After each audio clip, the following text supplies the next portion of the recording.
Hola, buenas tardes. Hola, buenas tardes.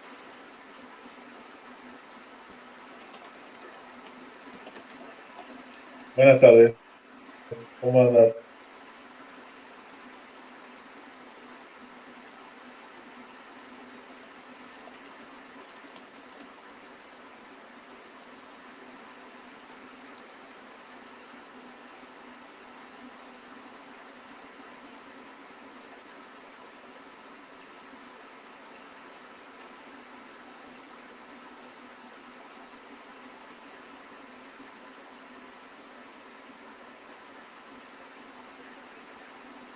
Tengan una muy buena tarde a todos.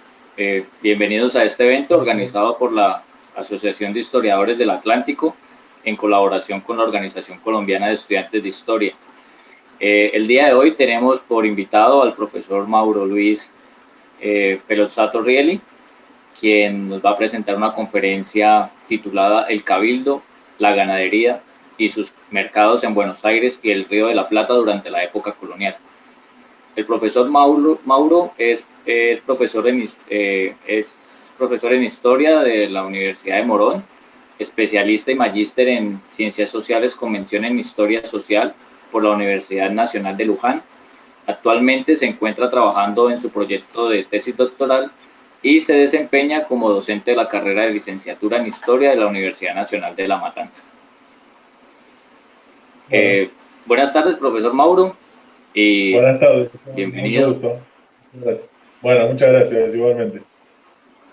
Gracias por el espacio. Quería antes de arrancar agradecer por el lugar, por el interés en escuchar lo que es mi línea de investigación, que está relacionada directamente con lo que estoy trabajando en la tesis de doctorado, ¿sí?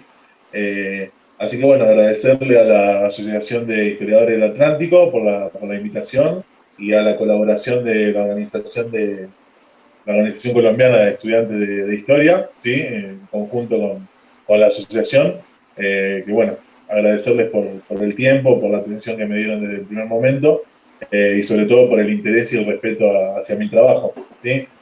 Así que bueno, espero poder resumir en este tiempo un poco lo que he trabajado en la tesis de maestría, lo que voy a trabajar más adelante y bueno, algunas conclusiones que ya tengo armadas sobre el tema. Así que bueno, antes que nada, bueno, también agradecerte a vos también por la atención. Y bueno, la idea es dar una charla completa, que sea clara, que se entienda y bueno, si no, en todo caso, dar lugar a las preguntas y a los comentarios al final.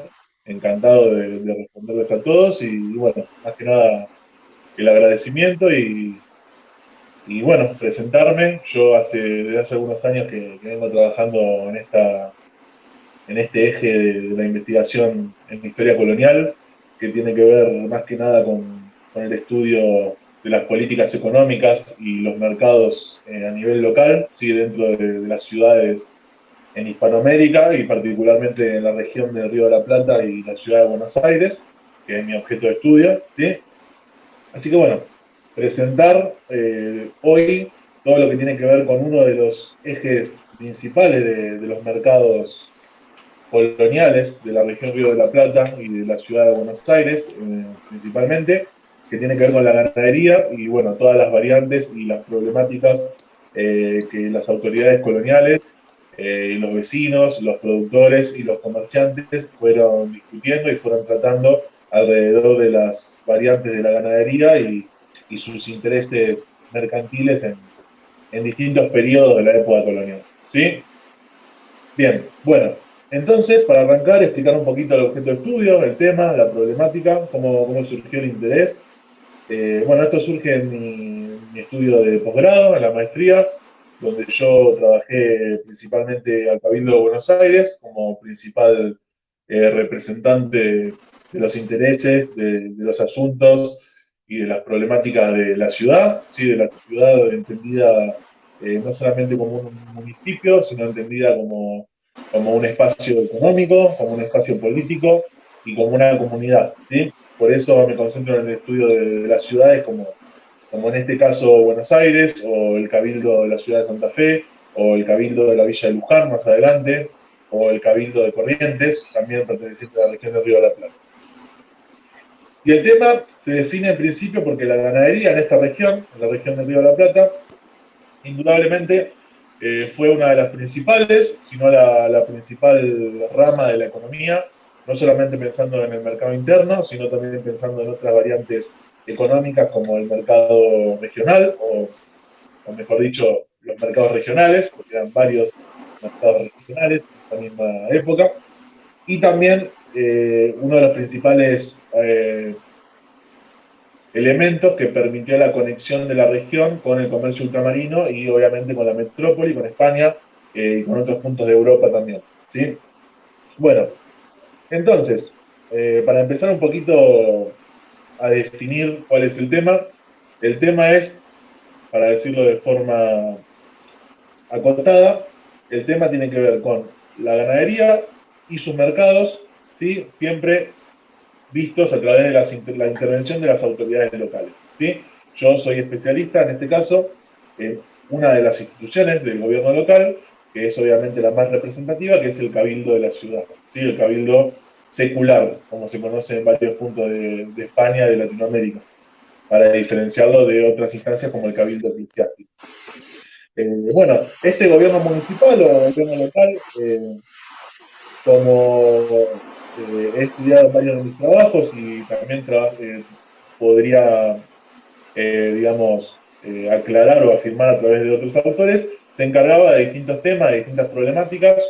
Bueno, obviamente dentro de sus funciones, que eran muy variadas y que eran de distinto tipo, estaban las funciones de control de los mercados y dentro del control de los mercados, el control de lo que tenía que ver en este caso con la ganadería y todo lo que producía y lo que generaba la ganadería en este contexto local y regional.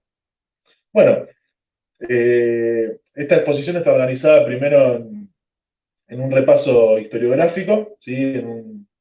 En un pequeño pantallazo de lo que tiene que ver con lo que se ha escrito hasta el momento, no solamente de mi parte, sino de otros especialistas que han trabajado la temática mucho antes que yo, y que han trabajado a partir de distintas fuentes y de distintos métodos, para luego pasar a lo que es, o mejor dicho, lo que son los resultados de mis investigaciones hasta el momento y de lo que pienso o lo que estoy trabajando en la actualidad en relación a mi tesis de doctorado.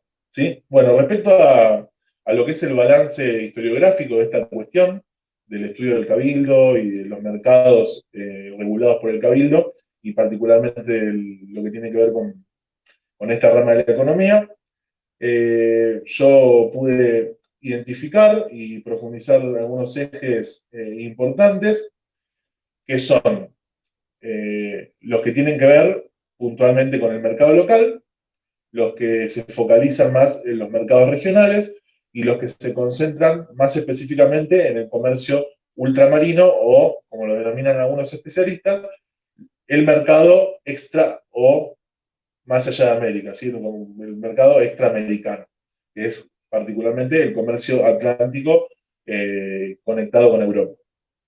Bien, respecto al mercado local, que es lo que yo más trabajé y lo que estoy concentrado ahora en mi proyecto, habría que detenerse, ¿no? Pensando en los cabildos del Río de la Plata, que son principalmente el Cabildo de Buenos Aires, que es el que tiene más antecedentes y más estudios y obviamente más abordaje de este tipo. En segunda instancia voy a mencionar el Cabildo de Santa Fe, que es el que particularmente más trabajé hasta el momento, más allá del de Buenos Aires, y voy a ir mencionando algunos otros casos locales en los cuales también se podría seguir trabajando y profundizando este tema. Bien, respecto al mercado local, habría que decir que en esta región, por lo menos, y en estas ciudades, principalmente la ganadería tiene como fuerte, ¿sí? Lo que tiene que ver con el mercado de la carne, con el abasto de carne local de las ciudades y de los territorios correspondientes a esos dominios políticos. ¿Sí? Bien, respecto a lo que es el mercado de la carne, los antecedentes han reconstruido hasta el momento varios aspectos muy importantes, como son los sistemas de abastecimiento o las formas de abasto que trató de impulsar el Cabildo a través de sus regulaciones, a través de sus normativas y obviamente mediante el ejercicio de sus funcionarios dedicados a estas cuestiones. Y bueno, pensar en todo lo que fue escrito hasta el momento sobre el mercado de la carne es mucho, es muy extenso. Para resumir, lo más importante, yo marcaría los estudios que se han concentrado en lo que mencionaba justamente hace unos instantes, y también los que han logrado reconstruir el perfil social, político y económico de los abastecedores, de los productores, de los criadores de ganado, de los comerciantes, y que han logrado establecer hasta el momento parcialmente algunas conexiones entre el cabildo de la ciudad y los intereses de este mercado, ¿sí? Ya sea, en el caso del Cabildo de Buenos Aires, por ejemplo, como se sabe, integrado y dominado por los comerciantes, sobre todo los comerciantes vinculados a la introducción de productos europeos, a la distribución de los mismos por todo el espacio interior del territorio, y también, obviamente, con intereses a través de la inversión de tierras, la compra de ganados y obviamente el comercio de los subproductos ganaderos, como es en este caso la carne, ¿sí?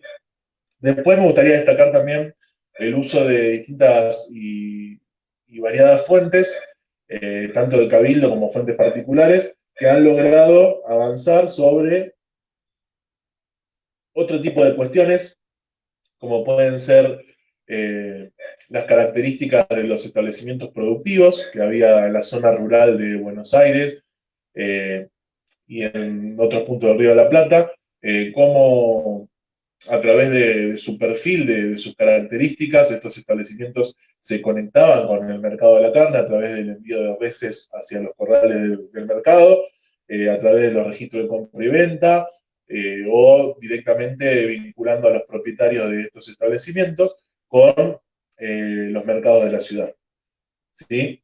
Ya sea a través de registros oficiales o ya sea mediante el estudio de las testamentarias, de las tasaciones de bienes, que permiten ver hasta cierto punto a qué actividades o a qué mercados se orientaban estos vecinos, que también pueden ser identificados en las actas del cabildo como miembro del cabildo o como representantes de algún otro sector de la sociedad y de la economía. Por otra parte, me gustaría hacer hincapié en los trabajos que ahondaron en trayectorias individuales, ya sea trayectorias individuales de comerciantes o de cabildantes o de hacendados, que de alguna forma u otra se insertaron en estos mercados de oferta y de demanda de la ciudad de Buenos Aires. También aquellos trabajos que lograron relacionar a la carne con otros productos, muy importantes para el comercio en esa época, como voy a profundizar más adelante, por ejemplo, la relación que había entre la producción de carne y las extracciones de cueros, y otro tipo de variantes, sí, también no solamente las extracciones de cuero, que eran más que nada destinadas al mercado internacional, sino también otras variantes, como por ejemplo el sebo o la grasa, que eran utilizados para producir productos de consumo muy generalizados dentro de las ciudades españolas en América, como por ejemplo las velas, los jabones, ¿sí? Y todos esos derivados típicos del consumo de la población de ese momento. También me gustaría hacer hincapié en los trabajos que lograron repasar hasta cierto punto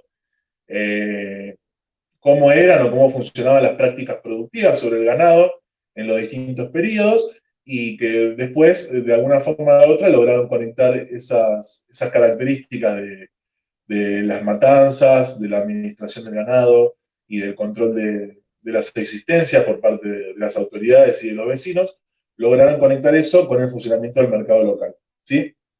Respecto a las fuentes, me gustaría aclarar que el Cabildo es una institución que se puede estudiar a través de distintos tipos de documentos y de fondos documentales que afortunadamente disponemos para el caso de Buenos Aires, pero también para el de otras ciudades como el de la ciudad de Santa Fe, del Río de la Plata, para el Cabildo de Corrientes o para otros cabildos que fueron surgiendo más adelante en el territorio de la provincia de Buenos Aires, como por ejemplo el Cabildo de la Villa de Luján, que me encuentro trabajando en este momento para mi proyecto de tesis doctoral.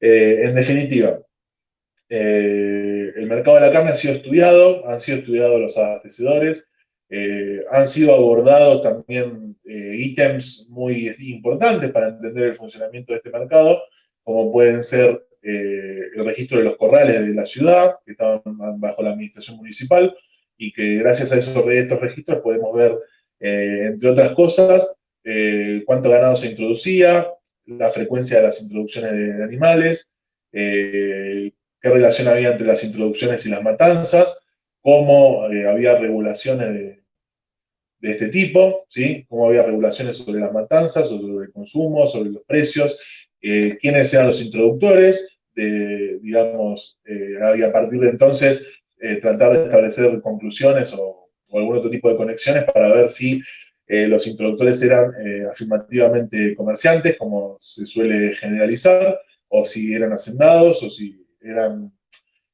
mercaderes diversificados que tenían intereses en distintos negocios. En definitiva, acercarnos también un poquito a quiénes eran estos sectores tan importantes y tan productivos para la economía. También pensar en cómo era el tema de la recaudación de impuestos, los precios y la evolución de los mismos a lo largo del tiempo. Esa es otra de las líneas que estoy trabajando. Y bueno, también pensar en cómo estos mercados, en este caso el de la carne, no solamente se pueden estudiar a través de los precios o del consumo o de la calidad del ganado que ha ingresado a los corrales, sino también que se puede estudiar a través de las problemáticas abordadas por el Cabildo, que es, en mi caso, lo que más vengo trabajando, ¿sí? Bueno, respecto a los mercados regionales, lamentablemente me parece que es digamos, el punto, o mejor dicho, la alternativa mercantil, en este caso para la ganadería, menos trabajada o que ha sido trabajada de forma más parcial o más irregular, teniendo en cuenta los antecedentes historiográficos, porque en principio lo que es el mercado regional para la ganadería de Buenos Aires o de otros puntos del Río de la Plata, principalmente hay que decir que en realidad los estudios que se han concretado hasta el momento se han concentrado más que nada en la cría y el comercio de mulas, que era, que era la especie de ganado con la cual la región logró conectarse ya desde el siglo XVI, si tomamos los ejemplos que aparecen en las actas del Cabildo de Santa Fe,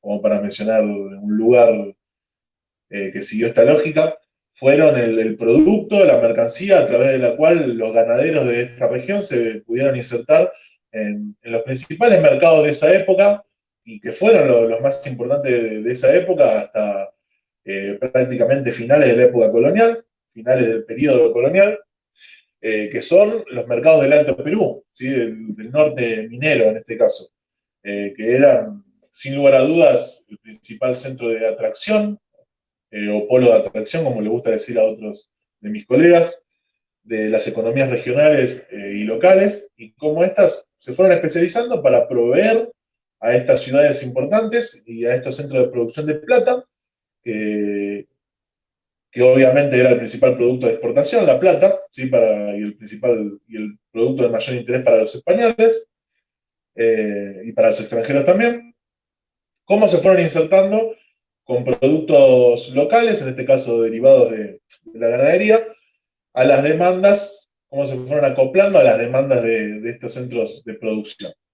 Y en el caso de Santa Fe, de Buenos Aires más adelante, fue a través de las mulas, uno de los productos más demandados, justamente por el carácter funcional que tenían para la carga y el transporte de la plata, de los centros de producción a las ciudades más importantes del Virreinato del Perú y de otros puntos del espacio regional, ¿sí? En definitiva, este producto, las mulas, fueron lo más estudiado para los mercados regionales. Se han estudiado los envíos de mulas, los productores, los comerciantes relacionados con este mercado, los contratos de compra y venta, los impuestos que se han aplicado a esta rama de la ganadería y de los mercados de la ganadería. En definitiva, lo que se ha hecho más que nada es tratar de identificar a los actores vinculados con estos intereses y bueno, cómo fueron formando entramados con los comerciantes de Santa Fe, de Córdoba, de Salta, en la gobernación de Tucumán, como puntos de engorde y de redistribución y de proveeduría o de provisión, mejor dicho, para los mercados del norte. ¿Sí? Cómo se fueron estableciendo vínculos familiares y vínculos comerciales, hasta formar en algunos casos verdaderas compañías de comercio y de mercaderes muy importantes que concentraban buena parte de la distribución de las mulas, ¿no? Como para mencionar el producto más importante de la ganadería regional. Sin embargo, me parece que hay que aclarar y que hay que trabajar mucho de ahora en adelante. Voy a tratar de hacerlo desde mi parte, pero sobre todo invitar a los que se dedican más que nada al mercado regional y a los mercados entre las distintas regiones de lo que fue después el Virreinato del Río de la Plata, invitarlos a estudiar lo que tiene que ver con no solamente la cría y la comercialización de las mulas, sino entender que hubo otros géneros y otros productos y subproductos ganaderos que lograron generar riquezas para los productores y los comerciantes de Buenos Aires y de otros lugares de la región. ¿Sí? Como pueden ser, por ejemplo, el envío de carretas y de fletes de bueyes, no solamente las exportaciones de bueyes desde ciudades como Santa Fe o Buenos Aires hacia otras provincias, sino también como elemento indispensable para el transporte de otros productos y para la llegada, para el ingreso a los mercados locales de la región, de productos tan importantes como la yerba mate, por ejemplo, del litoral y del Paraguay, o como los vinos de la región de Cuyo, particularmente de San Juan y de Mendoza, y también entender que esta es una rama de la economía que generó muchos ingresos fiscales para la Real Hacienda y para la corona en general. Por otra parte, tratar de estudiar más a fondo lo que tiene que ver con los envíos de reses, ¿sí? De ganado vacuno, y con las exportaciones de los derivados del vacuno, ¿sí? De carne, más adelante carne salada, ¿sí? De piezas de cebo, de grasa, de cueros, que no solamente terminaba todo en el mercado de la ciudad de Buenos Aires y a partir de ahí en el comercio o en la exportación de dentro y desde Buenos Aires, ¿sí? Sino entender que los puntos de la campaña, de la zona rural, también tuvieron importantes mercados de consumo, y bueno, tratar de estudiar cómo era el abasto de carne en los pueblos rurales, cómo era la circulación de carretas, la circulación de ganado, quiénes participaban de estos flujos mercantiles a nivel regional, y bueno, eso como principal desafío de ahora en adelante, que voy a tratar de aportar un poco desde mi lugar, pero bueno, eh, aclarando siempre que mi línea de investigación tiene más que nada que ver con los mercados locales y urbanos. Por otra parte, y en lo que tiene que ver con el balance historiográfico que estoy tratando de enumerar, sin profundizar demasiado, hacer mención de todos los trabajos que tienen que ver con la ganadería y el comercio de exportación, y que tienen que ver más que nada con los cueros, ¿sí? El cuero fue el producto, como las mulas fueron el producto por excelencia en el cual la región se insertó en los principales mercados regionales, el cuero fue el género por excelencia que permitió que Buenos Aires y las zonas rurales que abastecían al mercado de Buenos Aires de cueros, como pueden ser las jurisdicciones del Cabildo de Luján, en la actual provincia de Buenos Aires, como ya lo había aclarado, o como pueden ser las jurisdicciones del Cabildo de Santa Fe, del Cabildo de Corrientes, y de lo que después van a ser los cabildos que se crearon tardíamente a fines del siglo XVIII en la actual provincia de Entre Ríos, como Gualeguay, Gualeguaychú y lo que después fue Concepción del Uruguay.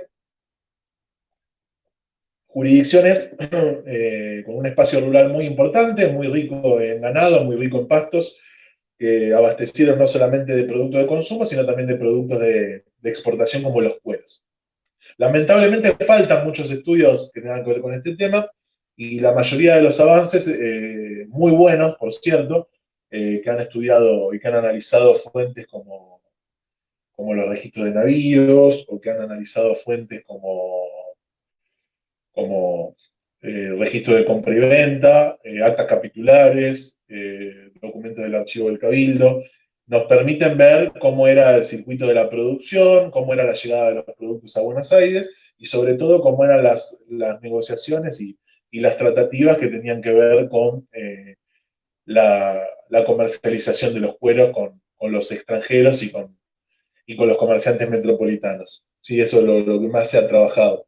Cómo era el tema de la evolución de los precios, la evolución de las exportaciones y algunas consideraciones acerca del contrabando, y eso lo dejo aparte porque es una cuestión muy compleja, que ha sido bastante estudiada, pero bueno, que siempre es importante discutirla, sobre todo para una ciudad-puerto como Buenos Aires, que nació, se consolidó y creció a partir del comercio de contrabando, ¿sí? En una época en la cual obviamente eh, se aplicaba el monopolio, el mercantilismo, y la corona siempre trató de restringir el comercio entre sus espacios coloniales y obviamente eh, otras potencias extranjeras de la época, ¿sí? Bueno, en el caso de Buenos Aires ya se sabe mucho sobre el papel fundamental que tuvieron no solamente para el comercio exterior, sino inclusive en el plano político y social desde el temprano siglo XVII de los comerciantes portugueses, o que han tenido desde esa época y más adelante también los ingleses, ¿no? Como, como principales compradores de productos ganaderos. Bueno, respecto a lo que es el balance historiográfico, obviamente se puede discutir mucho más. Eh, Como faltante, me gustaría destacar, más allá de las consideraciones que hice sobre los temas, me gustaría destacar la necesidad de más abordajes que tengan que ver con otras jurisdicciones más allá de Buenos Aires, ¿sí? Si bien yo me encuentro trabajando sobre Buenos Aires, he trabajado poco sobre el Cabildo de Santa Fe, me parece que hay muchas cosas que problematizar y que seguir desarrollando, sobre todo en cuestiones como el abasto de carne, en cuestiones como el perfil económico de los miembros del Cabildo.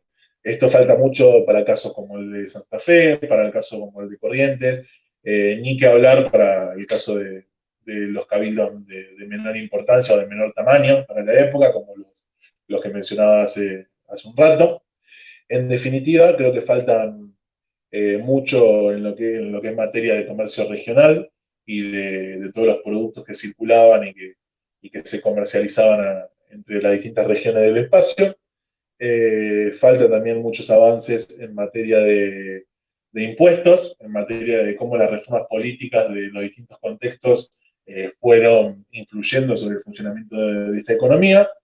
Y también me gustaría destacar que hace falta también profundizar sobre las fuentes y sobre la metodología a la hora de abordar estas cuestiones, ¿no? Si bien hay muchos trabajos sobre el Cabildo de Buenos Aires, considero que la mayoría se limitan demasiado, incluyendo mis trabajos, al estudio de las fuentes propias del gobierno municipal, ¿sí? Y hay un montón de otras fuentes que por ahí quedan de lado y que por ahí no se han trabajado lo suficiente.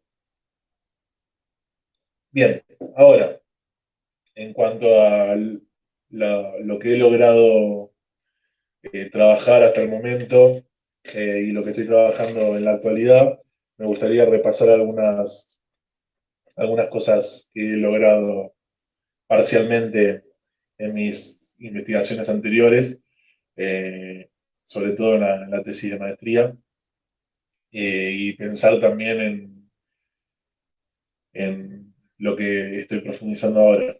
En definitiva, plantear línea de investigación, mostrar algunos resultados, ¿sí? Explicar algunas características de estos mercados en Buenos Aires y el litoral rioplatense.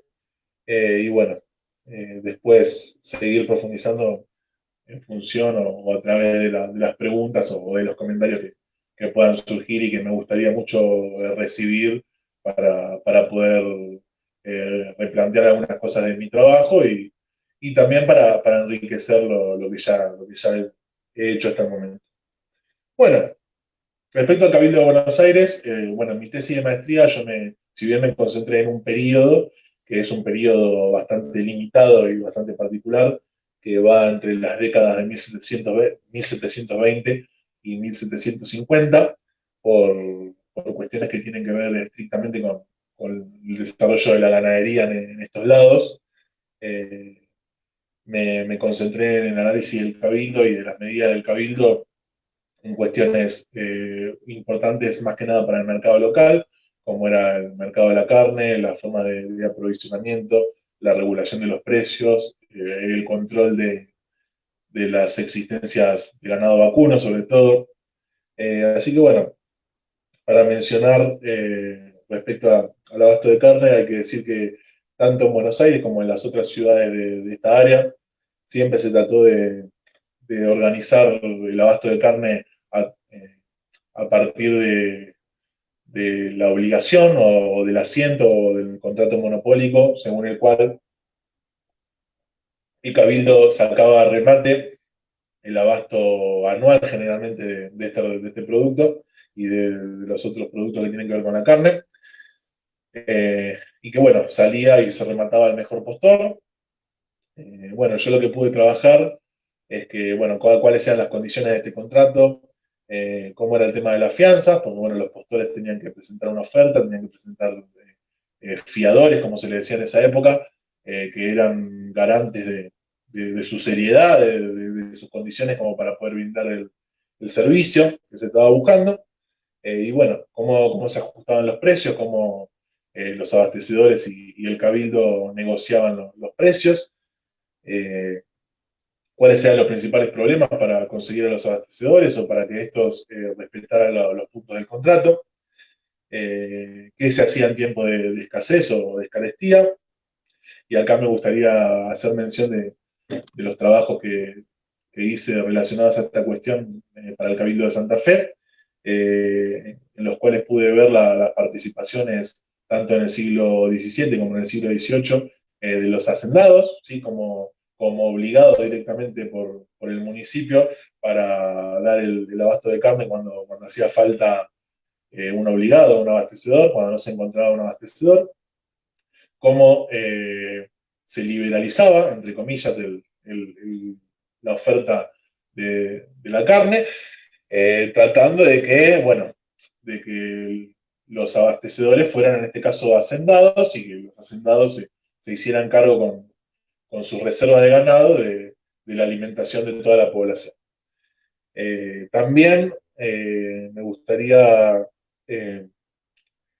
profundizar un poquito sobre lo que hice en mi tesis de maestría, que pude lograr llegar a algunas conclusiones sobre los intereses del cabildo y las discusiones que se daban dentro del cabildo, como por ejemplo quienes apoyaban el contrato monopólico y quienes proponían otro tipo de sistemas, y cómo se va pasando de este sistema a otro, en el caso de la primera mitad del siglo XVIII, en Buenos Aires, cómo se va pasando a otro, vinculado más que nada a la organización y los registros de corrales municipales, oficiales, por parte de las autoridades españolas, como un intento por concentrar la oferta, por controlar el ganado, por regular las matanzas y para tener mayor incidencia también en lo que era no solamente la imposición de los precios, sino también el cobro de los impuestos, que era lo que más les importaba a los oficiales que representaban a la corona, sobre todo en el contexto de las reformas borbónicas, ¿sí? Cuyos efectos, como planteo en mi tesis de doctorado, se van a ir intensificando a lo largo de todo el siglo XVIII y sobre todo a partir de la creación del Virreinato del Río de la Plata y de la capitalización de Buenos Aires, de la ciudad de Buenos Aires. Bueno, respecto a lo que es el abasto de carne, yo lo que pude trabajar es, bueno, cuál es el perfil de los abastecedores, pude hacer algunas reconstrucciones de sus estancias, en el caso de que eran comerciantes, bueno, qué vínculos tenían con el cabildo en ese momento, varios de ellos participaron dentro de la sala capitular como alcaldes o como regidores, o tuvieron alguna conexión familiar con alguno de los miembros del ayuntamiento. Y también, bueno, trabajar los aspectos más secundarios del mercado de la carne, que eran, por ejemplo, las extracciones de cebo, de grasa, hacia qué mercados iban, quiénes eran los interesados en este tipo de licencias, ¿sí? Porque básicamente el sistema que se impuso para estos productos fue el sistema de licencias, mediante el cual el gobierno de la ciudad permitía o no permitía las entradas y salidas de tantas cabezas de ganado o de tantas piezas de cebo y de grasa. Básicamente el comercio regional, como también lo pude demostrar para el caso de las mulas, en la primera mitad del siglo XVIII, dependía de las licencias o de los permisos de la sala de alcaldes y regidores de Buenos Aires. En el caso de Santa Fe, la realidad era bastante parecida. También tenían importancia los mismos mercados regionales que mencionaba hace un momento, aunque hubo algunas particularidades relacionadas con el mercado de consumo de alimentos, y que tienen que ver con lo que ya mencionaba, ¿no? Los hacendados haciéndose cargo de proveer el ganado necesario para las matanzas, o digamos, el ayuntamiento encargándose directamente, los mismos alcaldes y regidores poniendo de sus propias haciendas para poder lograr el objetivo, e inclusive algunos acuerdos con órdenes religiosas, como la Compañía de Jesús, cuyo colegio, cuya central tuvo mucho peso en la jurisdicción del Cabildo santafesino, no solamente por este tipo de servicios y de negocios a los cuales se conectaba, sino también en cuestiones más problemáticas, como citando otro de mis trabajos, como la que fue la larga disputa entre los siglos XVII y los primeros años del siglo XVIII, contra el Cabildo de Buenos Aires y el Cabildo de Ciudad de Santa Fe, por el usufructo, digamos, de la reserva de animales que había en los territorios de la actual provincia de Entre Ríos, y de la banda oriental, actualmente pertenecientes a la República Oriental del Uruguay, cuyas jurisdicciones todavía no estaban del todo, o nunca estuvieron del todo, mejor dicho, claras para ninguno de los interesados, y en los cuales hubo disputas entre los gobiernos y las instituciones religiosas, que estaban muy, muy, muy involucradas en los negocios ganaderos, y que esto dio lugar a muchas discusiones dentro de los cabildos, dio lugar a muchas representaciones, enviados municipales hacia la capital de la gobernación, en este caso ya sabemos Buenos Aires, negociaciones con los representantes de la Compañía de Jesús, de los padres jesuitas, y que en definitiva siempre terminaban favoreciendo a las entidades más poderosas. En este caso, la ciudad más fuerte de la región, ¿sí? que ya he mencionado cuál es, y obviamente la Iglesia Católica, ¿sí? Que se ha quedado con grandes réditos, con grandes ganancias vinculadas a este tipo de comercio, ¿sí? Como es el comercio de los derivados del ganado. También mencionar otras particularidades que tienen que ver con Santa Fe, como por ejemplo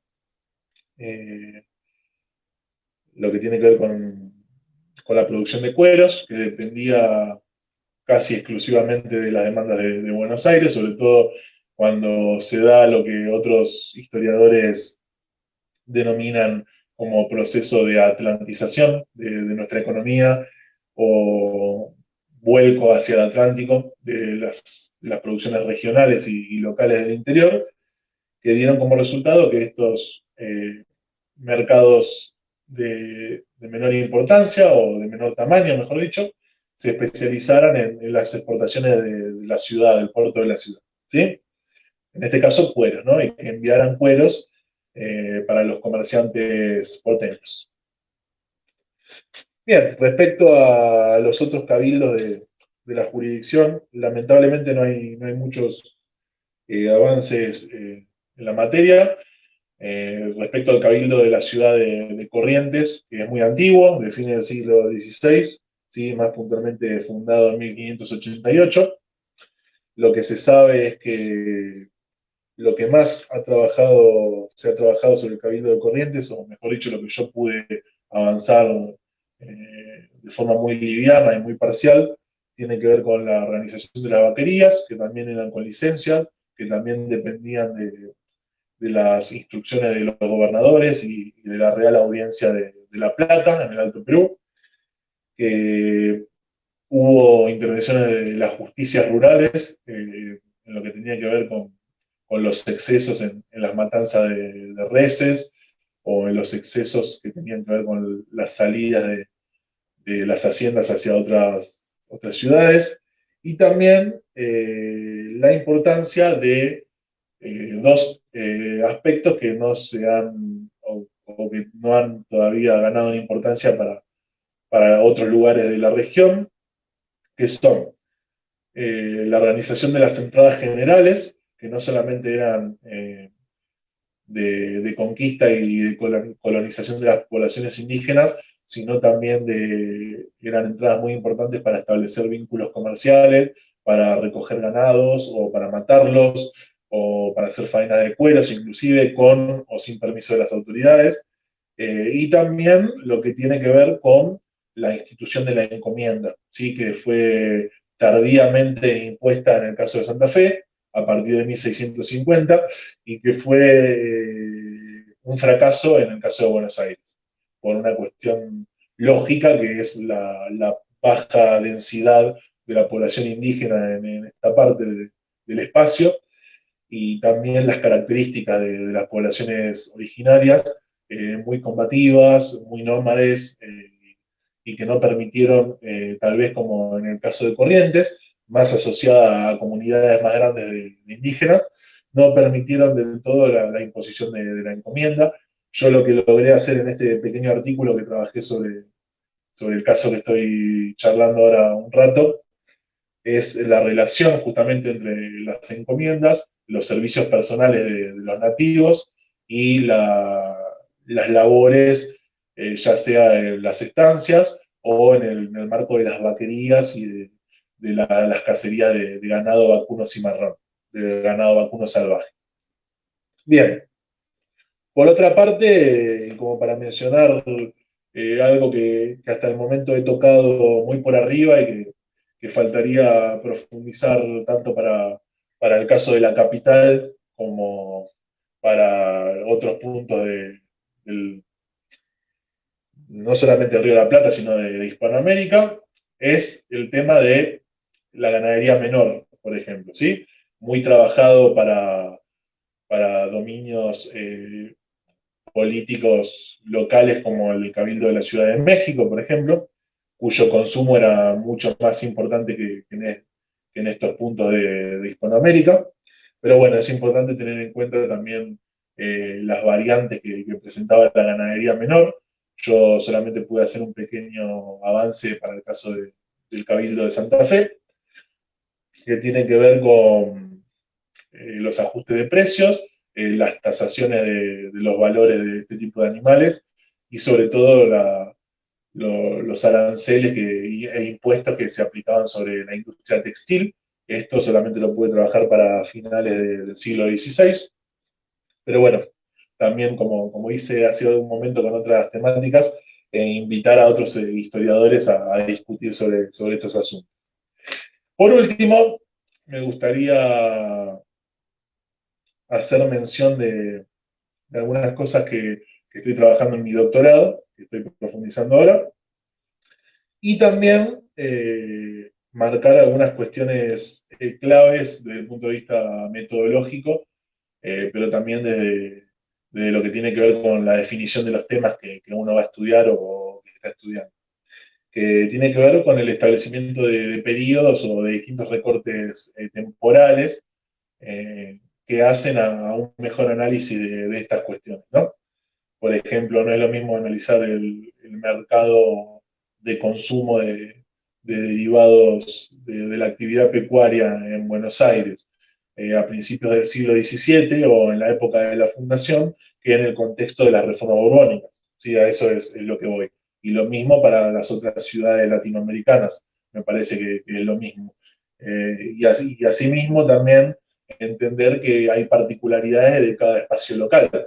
No es lo mismo el desarrollo de la ganadería o del comercio en Buenos Aires o en otros puntos del Río de la Plata que en la provincia del Tucumán, por ejemplo, o en el Virreinato del Perú, o en el Alto Perú minero. ¿Sí? Los intereses económicos y de las oligarquías locales van a estar más vinculados a una actividad o a otras en función de las características climáticas, geográficas y la abundancia o escasez de los recursos que haya en una determinada localidad o en un determinado espacio regional. Eso hay que entenderlo también. Por otra parte,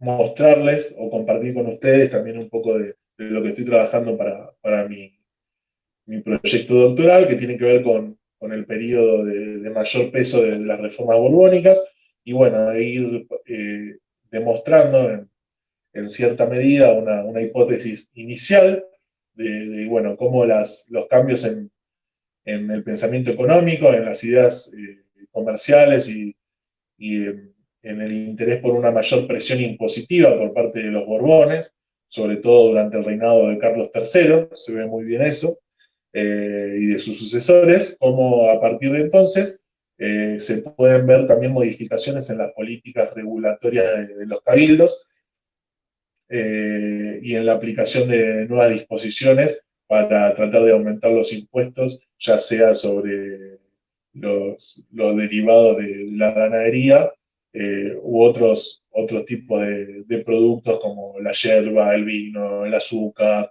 los caldos, el cebo, la grasa, como en ese contexto se puede ver no solamente un mayor interés por regular por parte del Estado de marcar presencia en estos circuitos comerciales, sino también de generar más riquezas a través de los impuestos y también tratar de concentrar o de localizar en un sitio o en un sistema de aprovisionamiento, ¿sí? De cambiar la forma de aprovisionamiento para lograr justamente este objetivo de una mayor presencia de la corona, de un mayor control y sobre todo de una mayor riqueza para los intereses de la metrópoli. ¿Sí?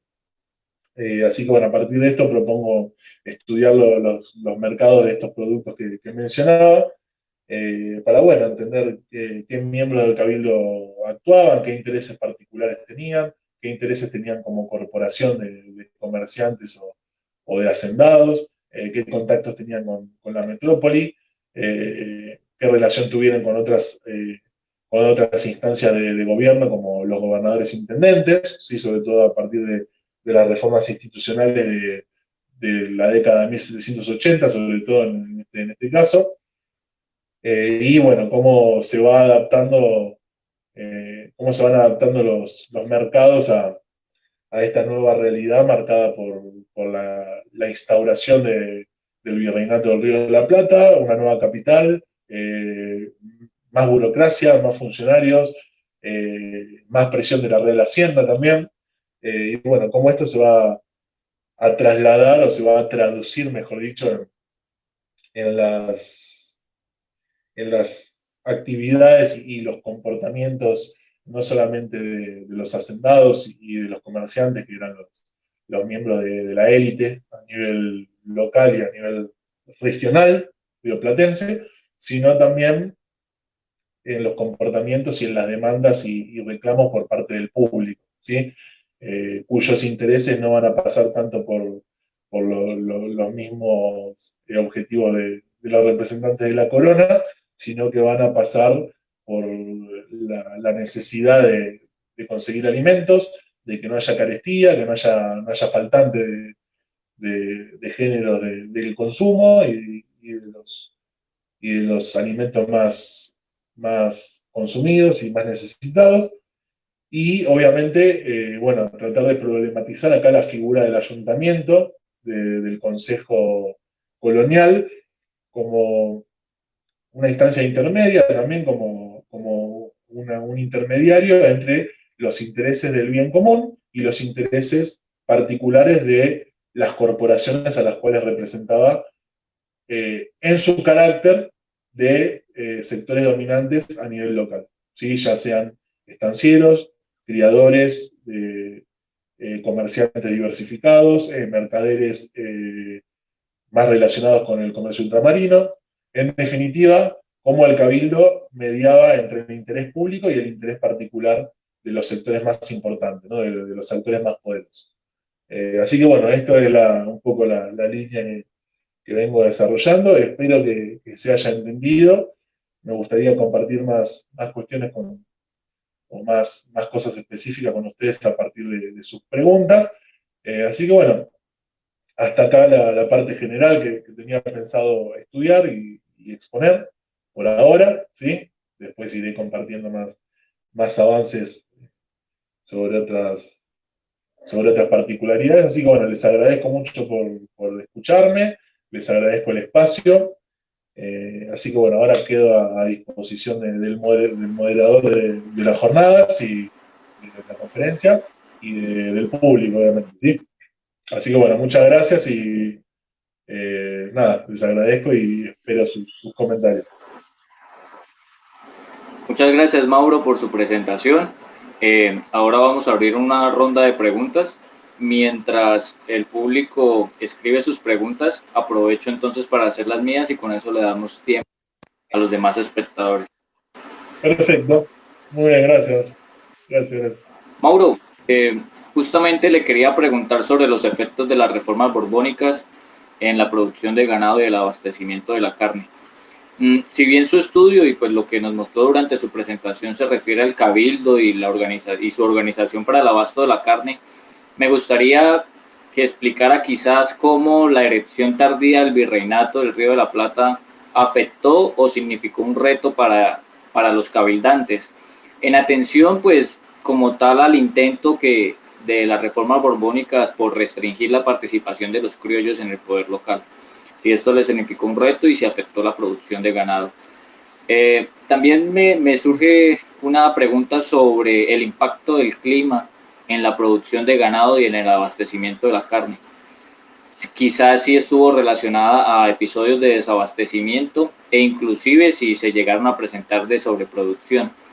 Y una última pregunta era cómo se fiscalizaba la ganadería y sus productos. Bueno, voy por partes, así de paso entienden todos. Bien. Bueno, respecto a la primera pregunta que me hiciste, que bueno, es una pregunta esencial a la hora de desarrollar lo que estoy trabajando en mi tesis de doctorado, cómo afectaron la reforma borbónica al funcionamiento de mercados tan importantes como el del abasto de carne, sobre todo en el caso de la capital, en el caso de Buenos Aires. Te diría, en lo que he rastreado hasta el momento, como aspectos más importantes, por un lado, las modificaciones en las formas de abasto, ¿sí?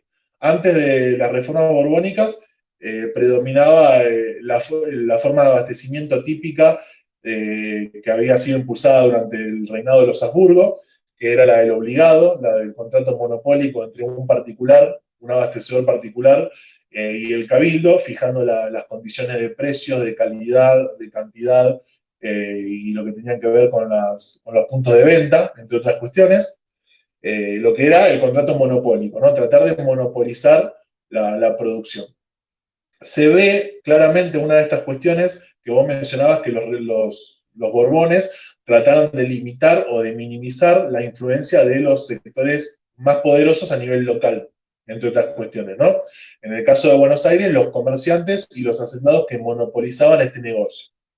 ¿Cómo se puede ver esto? Primero, si bien siguió teniendo continuidad durante muchos años este tipo de contratos, primero se establece más o menos hacia mediados del siglo XVIII un sistema que algunos autores denominan, entre comillas, de libre comercio, en el cual los abastecedores particulares podían acceder a los corrales de la ciudad y de esa manera no solamente se limitaba el control de la influencia de los monopolistas, de los monopólicos, sino también había un mayor control del Estado y del aparato fiscal sobre los ingresos de animales a los corrales, sino que también después los corrales pasan a ser de administración municipal directamente, quitándole todavía más protagonismo a los abastecedores privados, ¿no?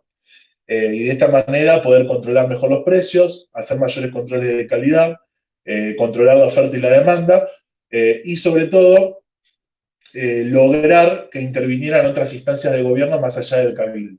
Y acá respondo a lo que vos me preguntaste respecto a si el cabildo tuvo que adaptarse a nuevos cambios institucionales que en materia de abasto o de mercado de la ganadería. Y la respuesta es que sí, tuvo que adaptarse a que todas sus disposiciones tenían que ser tratadas y aprobadas por el gobernador intendente, por ejemplo, y sobre todo por el virrey de la nueva capital. O sea que ya son por lo menos dos instancias burocráticas más que también influyeron sobre el mercado de la carne. Bien, no sé si respondo a tu primera pregunta. Y otro de los cambios importantes son obviamente los cambios que tienen que ver con la mayor presión fiscal por parte de los agentes de la corona en el contexto de la reforma borbónica. Sabemos que uno de los principales objetivos de las reformas borbónicas es justamente aumentar la recaudación fiscal para derivar los ingresos a otras finalidades, como por ejemplo la defensa de los territorios más alejados del imperio. ¿Sí? Por ejemplo, oficializando las milicias, estableciendo fortines, guardias, lo que sea, dependiendo del lugar que estemos hablando. Bueno, ¿hay mayor presión fiscal sobre la ganadería?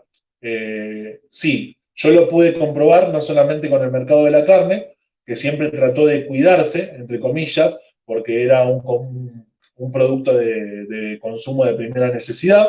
Esto se puede ver en otros derivados de la ganadería, como por ejemplo las mulas, ¿no?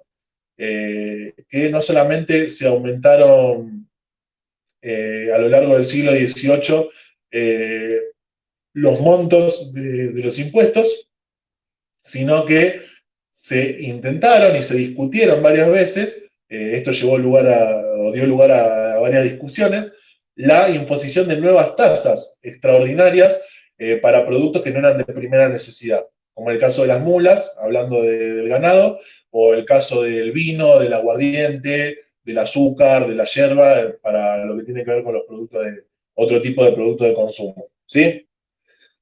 Y esto me lleva a la tercera pregunta que me hiciste, antes de responder la segunda, que es el tema de la fiscalidad. ¿Sí? Respecto al abasto de carne, se cobraba un impuesto de un real, ¿sí? Hablando del periodo que estoy trabajando ahora, que es el de las reformas borbónicas, se cobraba un impuesto de un real a cada cabeza de ganado que ingresaba a los corrales manejados por el municipio. ¿Sí? Y siempre se trató de mantener ese impuesto para no afectar, obviamente, a los precios, porque un aumento de los precios generaría la carestía, generaría hambrunas, generaría revueltas populares, que las hubo, de hecho las hubo, y esto me lleva a la segunda pregunta que me hiciste, que tiene que ver con cómo el clima o las condiciones geográficas, en algunos casos, influyó sobre la abundancia o sobre la escasez del recurso, y cómo estos tiempos de carestía se vieron reflejadas en cambios en las políticas del Cabildo y también se vieron reflejadas en movilizaciones populares. ¿Sí? Bien, para mencionar algunas características o algunas problemáticas y algunos ejemplos. Generalmente, la abundancia o la escasez del ganado tenía que ver con el comportamiento del mismo, ¿sí? Tengamos en cuenta que en Corrientes o en Buenos Aires o en Santa Fe o en la banda oriental, generalmente la ganadería era una ganadería extensiva y a campo abierto. que dependía mucho de la disponibilidad de pastos, de lo rico que fueran estos pastos, de las fuentes de agua, ¿sí? Ya sean lagos, ríos, sobre todo arroyos, y del comportamiento de las fuentes de agua, ¿sí? Cuando generalmente, y esto se dio mucho durante el siglo XVIII, que estoy trabajando ahora, cuando había periodos de secas, ¿sí? O de sequías más prolongadas, inclusive, esto generaba carestías, generaba problemas para encontrar abastecedores, generaba aumento de los precios de la carne y de los derivados de la carne, y esto llevó a que el cabildo modificara sus políticas muchas veces momentáneamente. Por ejemplo, a través de la designación arbitraria de abastecedores, teniendo en cuenta lo que criaba cada hacendado o las reservas que mantenía en sus estancias cada hacendado del lugar, e inclusive el cabildo se viera en ese momento obligado a cambiar la forma de abastecimiento oficial, ¿sí? Reconocida por las autoridades, por otras más flexibles o más libres, que dependían más de los hacendados y de los comerciantes, ¿sí? Y por otro lado, respecto a lo que tiene que ver con los intereses de los sectores populares, hay registros de movilizaciones y de representaciones de los pequeños y medianos labradores, de los pequeños y medianos estancieros, inclusive malestares que se han registrado en la Plaza Mayor, en la Plaza Pública, justamente por la venta de ganado flaco o de ganado enfermo que no estaba en condiciones, el aumento de los precios de unos animales y productos de que no eran necesariamente de buena calidad, ¿sí? Y obviamente el cabildo tratando de mediar entre los intereses de los sectores populares y de los grupos más ricos y más poderosos del lugar. Y ahí te respondería que, y profundiza un poco más en qué se basaba el cabildo a la hora de establecer los precios o de hacer sus regulaciones en materia de pesos, en materia de medidas y en cuestiones que tienen que ver con los abusos por parte de los comerciantes también, ¿sí? Ya sean los carniceros o hablando de otra rama de la economía, los panaderos, los pulperos, los tenderos que vendían carne, ¿no? Y otro tipo de alimentos. Y ahí tendría que responderte, y cito siempre a una autora mexicana que ha trabajado mucho el caso de la Ciudad de México, que es Enriqueta Quirós, que ha trabajado mucho el tema del abasto de carne y de los alimentos en la Ciudad de México y en el Virreinato de Nueva España. Ella sostiene que los cabildos y las autoridades tenían una doble lógica, una lógica que al mismo tiempo era humanista y al mismo tiempo era mercantilista. ¿A qué me refiero con esto? Que el cabildo tenía que fijarse, por un lado, en el mantenimiento de la población y de lo que se llamaba bien público, ¿sí? El bienestar de toda la población, y por otro lado tenía que garantizar las riquezas para conformar a los sectores que integraban el cabildo y que apoyaban política y económicamente al cabildo, y obviamente generar los recursos que la corona quería que o esperaba que genere en ese entonces, ¿sí?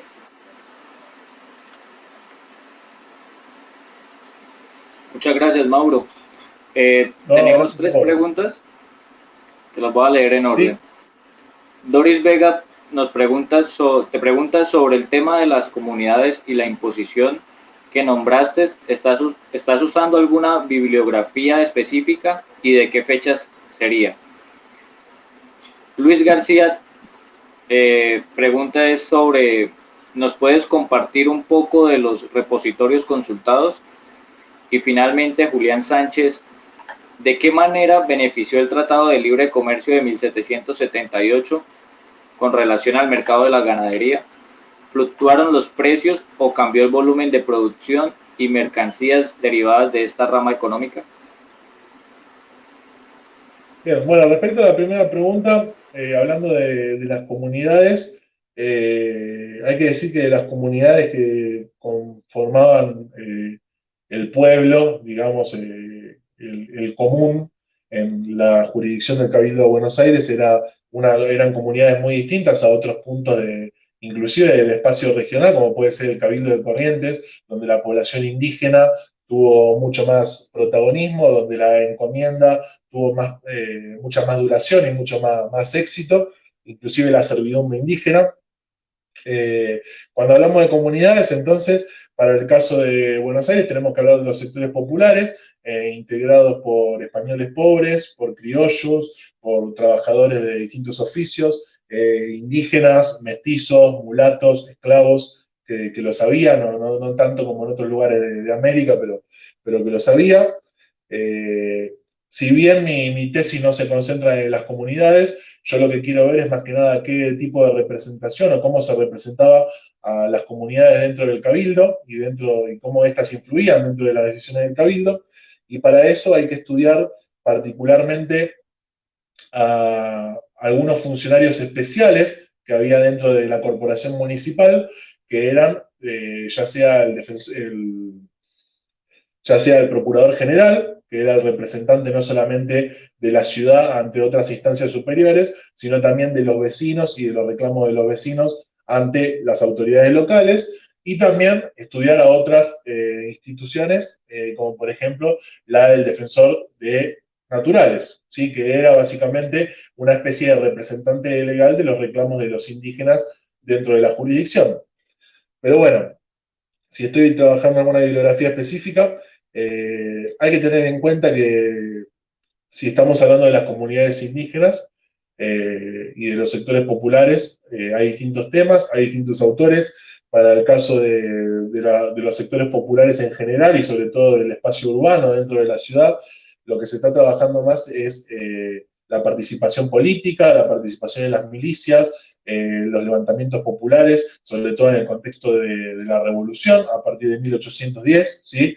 En lo que tiene que ver con la apertura del proceso revolucionario.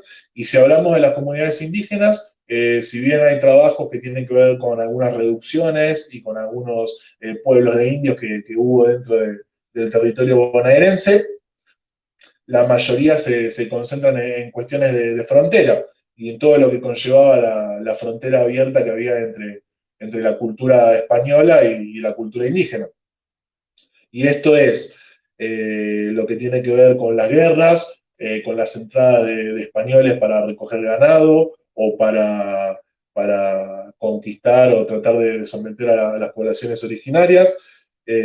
Y hay mucha bibliografía, hay autores que han trabajado también la relación entre las comunidades indígenas y la ganadería.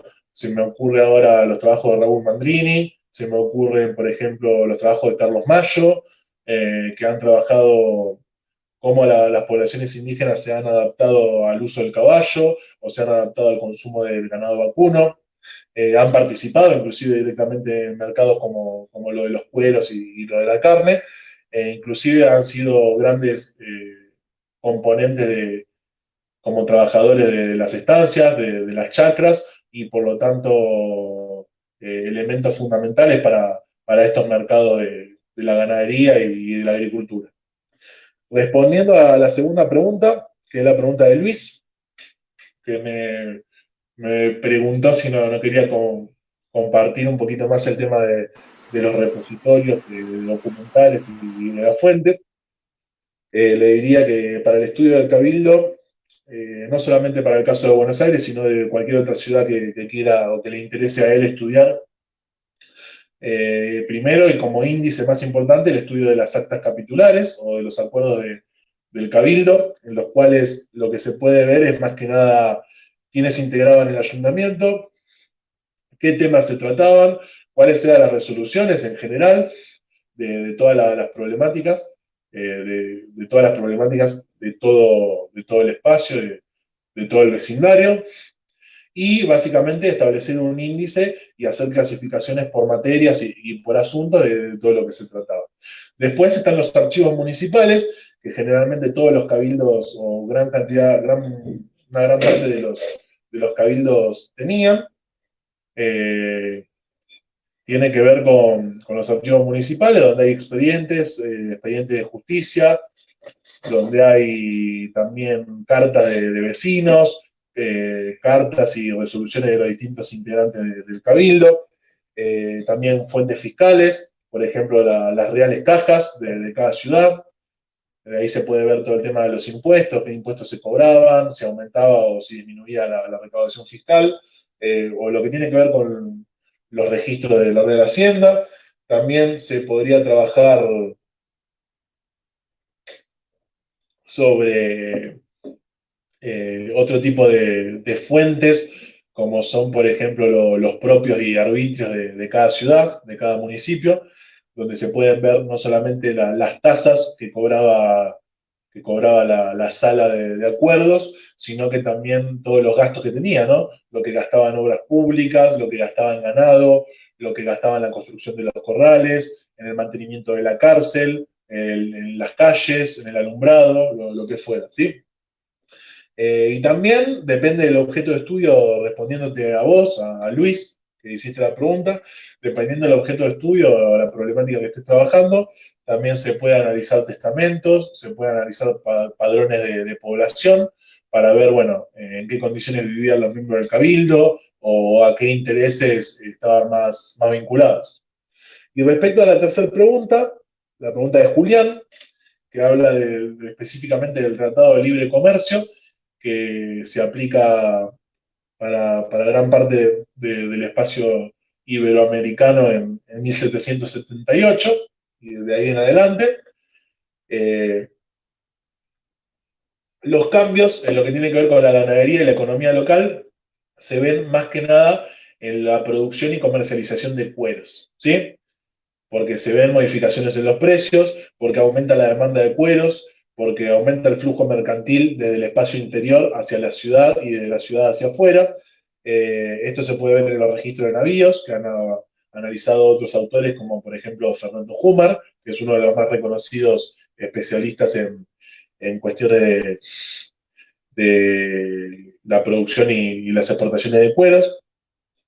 Y se puede ver también en las modificaciones dentro de las formas de abasto hacia el interior de la ciudad, ¿no? Como le decía hace un rato a Joan, que me hacía la pregunta de si las reformas borbónicas afectaron en la forma de abasto, también el libre comercio se puede ver cierta liberalización del comercio de la carne al establecer más puntos de comercio, al establecer más mataderos, al establecer más pulperías, más tiendas, más carnicerías, inclusive oficializando más locales para la compra y la venta de estos productos. O sea que hay como en escala reducida, hay como un libre comercio también en lo que tiene que ver con la carne y los derivados de la carne. Gracias, Mauro. Tenemos una última pregunta de Julián Sí, David Corredor y Liliana Lancheros. Te sí. preguntan sobre cuál fue el papel de los esclavos en la actividad ganadera. Bueno, esto es una pregunta muy importante, muy interesante también, porque es una de las grandes debilidades de nuestra historiografía hasta el momento. Yo hice algunos abordajes y algunas pequeñas presentaciones sobre la cuestión de los esclavos y la participación de los esclavos, y les diría a quienes hacen la pregunta de que los esclavos tuvieron, si bien no hubo una gran abundancia o una gran cantidad de esclavos, eran muy pocos los establecimientos productivos, sobre todo rurales, que mantenían grandes cantidades de esclavos, no solamente en Buenos Aires, sino en el resto del espacio regional. ¿Por qué? Porque los esclavos generalmente, si bien los comerciantes de Buenos Aires eran especialistas justamente en introducir y distribuir esclavos por otras partes del Virreinato del Río de la Plata y el Virreinato del Perú, justamente eran en las grandes estancias jesuíticas de Córdoba, por ejemplo, o de la gobernación de Tucumán, o en las minas, o en otros negocios del Alto Perú y del Perú, donde terminaban la gran mayoría de estos esclavos. Hubo esclavos en las estancias, hubo esclavos labradores, también labradores de la tierra, y hubo esclavos, y acá está lo interesante y lo que me gustaría seguir profundizando, hubo esclavos hacendados, ¿sí? En el Río de la Plata. ¿Qué quiere decir esto? ¿Que eran ricos, que eran grandes estancieros o que eran terratenientes? No, que eran hacendados en el sentido de propietarios de haciendas, ¿sí? No en el sentido de grandes hacendados como, por ejemplo, los hacendados mexicanos o los hacendados de otros virreinatos. Hacendado en el Río de la Plata quiere decir que tenía haciendas, el que tenía ganado. Por lo tanto, eran productores de ganado, muchos de ellos llegaron inclusive a liberarse y a después ser productores independientes y a participar al por menor, a la venta de carne y de otros géneros al por menor. Tuvieron mucho contacto con las tiendas y con pulperías de la ciudad y del espacio rural también, donde vendían sus pequeñas cantidades de productos. Y sobre todo, y ahí les recomiendo la lectura de trabajos como por ejemplo los de Carlos Mayo, que trabajaron sobre el papel de los esclavos dentro de las estancias, como vaqueros, como domadores de potros, como marcadores del ganado, como inclusive matanceros, ¿sí? Y también como trabajadores en otro tipo de actividades, inclusive llegando a importantes puestos dentro de las estancias, como por ejemplo el puesto de capataz, que era el puesto más importante dentro de la administración de la estancia. ¿Sí? Las instituciones, o mejor dicho, las propiedades que contaban con más esclavos, y por esto digo instituciones, eran justamente los colegios de las órdenes religiosas, ¿sí? Que eran los que tenían la mayor capacidad de comprar y de concentrar esclavos. ¿Sí? Que tenían mayor interés por ahí que los productores laicos de tener esclavos en sus estancias. Pero sí, hubo esclavos que se dedicaban a la vaquería, que se dedicaban a recoger ganados, que, que inclusive llegaban a establecer o a encaminar algunos pequeños negocios derivados de la ganadería. ¿Sí? Muchas gracias, Mauro. Eh, Al parecer ya no tenemos más, más preguntas. Entonces, te agradecemos, Mauro, por esta intervención. Muy interesante tu charla, tu tema de tesis. Te deseamos mucha suerte. Y asimismo, pues muchas gracias a todos los que nos acompañaron en esta sesión del ciclo de Pensar la Historia, organizado por la Asociación de Historiadores del Atlántico. Recordarles estar pendientes de las redes sociales de la asociación, en los que próximamente se estará avisando sobre nuevas actividades. Nuevamente agradecer a Mauro por su intervención y esperamos No, contar con su valiosa participación en próximos eventos. no, muchas Muchas gracias, gracias. encantado con todos ustedes, muchas gracias al público, muchas gracias a vos, a los organizadores y a todos los integrantes tanto de la asociación como del grupo de estudiantes también.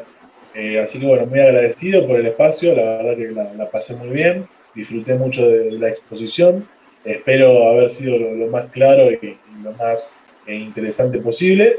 Y bueno, a partir de este momento ofrecerme para todas las preguntas y consultas que quieran hacerme los que hayan escuchado o los que puedan llegar a escuchar esta charla. Y sí, por supuesto, estoy a disposición de la asociación y de todas las actividades que se hagan y que se organicen. Y bueno, agradecerles a ustedes por todo lo que hacen por la disciplina, por la historia. Es muy importante que la existencia y la presencia de este tipo de espacios para mí es muy valioso, es un honor y es un privilegio poder estar acá. Así que bueno, desde ya pueden contar con todos los avances que yo vaya haciendo. Obviamente me encantaría compartirlo con todos ustedes. Así que bueno, seguimos en contacto. Y bueno, un gusto y un placer, la verdad, un placer compartir desde acá algo para ustedes. Muchas gracias, Mauro. Y con esto damos fin a No, nuestra presentación.